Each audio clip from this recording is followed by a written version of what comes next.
The title is The Monuments Men and the National Gallery of Art Behind the History. The Monuments Men were, of course, real young men and some women who were in the military.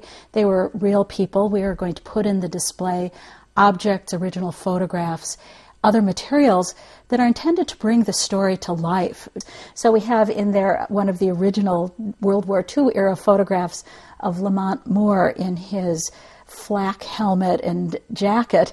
Well, he was the curator of education here at the National Gallery before going off to war. It's almost an iconic photograph this is Frederick Hart, who was one of the Monuments Men, and this is an antique head that he saved in Livorno. He was sent there because of reports of looting.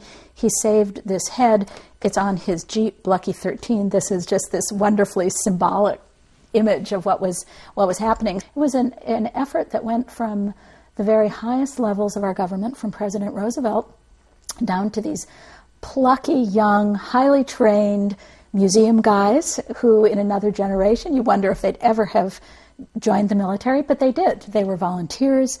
They served in other branches of the service before being called to work with the MFAA. They actually called it first aid for endangered cultural objects that were in the field.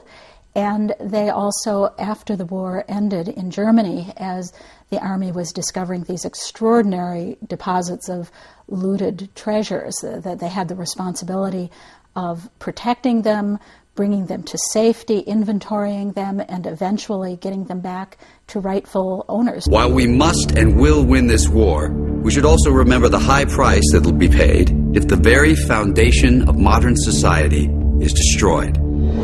So our delight with this film is that it brings the opportunity to give attention to what otherwise sounds like a rather boring and bureaucratic story.